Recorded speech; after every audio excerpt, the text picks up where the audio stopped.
I know you've got a good relationship with the president, and you told me a story, and I want you to repeat that story of your son who was grievously injured and a visit that the President of the United States made to that hospital. I want you to tell the story because I think it's important that people understand why you are loyal to President Trump. I'd like them to hear a different side of President Trump as well. Yeah. But I think also that'll serve you well as his Secretary of Homeland Security. But just tell that story. What started as a routine confirmation hearing quickly turned into one of the most personal and emotional moments of the session. Senator Johnson shifted away from the usual political talking points and focused on the man behind the nomination, his relationships across party lines, his commitment to public service, and a deeply personal story involving his son's devastating brain injury.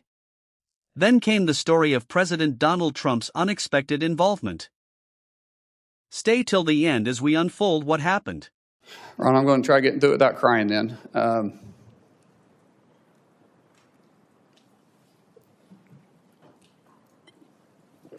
It's not about President Trump, it's about my son. So my son was a really world-class athlete, and January 17th of 2020, which mind you was an election year, he had a really serious brain injury. Woke up 26 hours later and he's a different kid. We almost lost him. For 26 hours, he had an extremely low pulse. There was a time they thought that they lost his pulse altogether. And when he woke up, he was just different. I mean, here he had a world-class athlete that wrestled all over the world since he was 12 years old, and he couldn't touch his nose.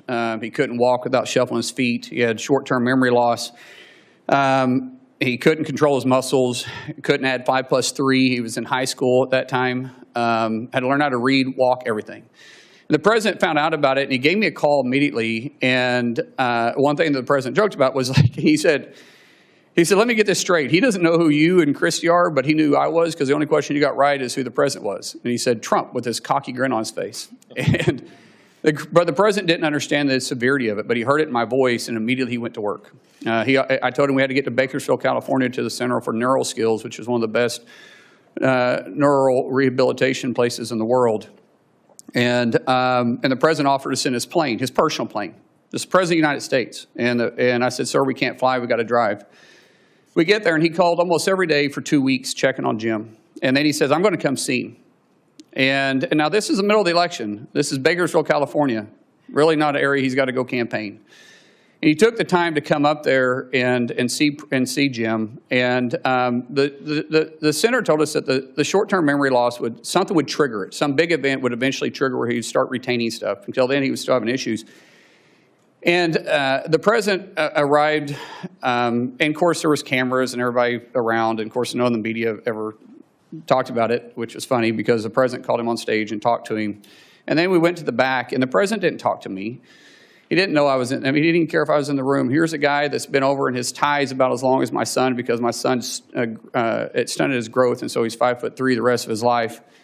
And his team came to him twice and said, sir, we got to go, we got to go. On the third time they came over to him, he looked at him and he says, hey, I guarantee you that plane won't leave without me.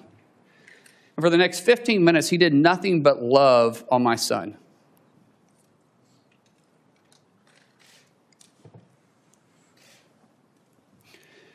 That one incident jogged his memory. And from then on, he started retaining things. And Jim's attitude went from this, you know, we're going to get through it, to this, I'm going to get through it. And every week, if not most days, the president would call and ask how he could help. Ask, how's his buddy doing? How's Jim doing? He didn't do it for publicity. He didn't do it for any show. He was running in one of the toughest elections he had been in, and the guy was still that concerned about my son. When we got released for a little bit, we had to go back. When we got released a little bit, the president said, come to Mar-a-Lago and see me. We go down there, and it's amazing. And when we're leaving,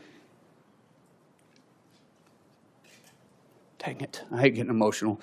See, if I talk about my kids, I get emotional. Other than that, you can't make me cry. But my kids do make me emotional. That's actually a good thing. Yeah. So anyways, he grabbed my son, and he said, do you know why I love your dad?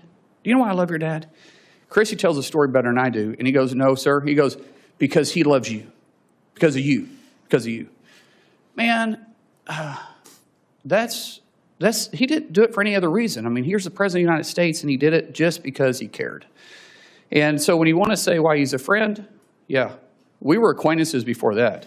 We've been friends ever since. The American people need to hear that. Thank you. Thank you. Don't forget to like, comment and hit the subscribers button for more political and controversial showdowns.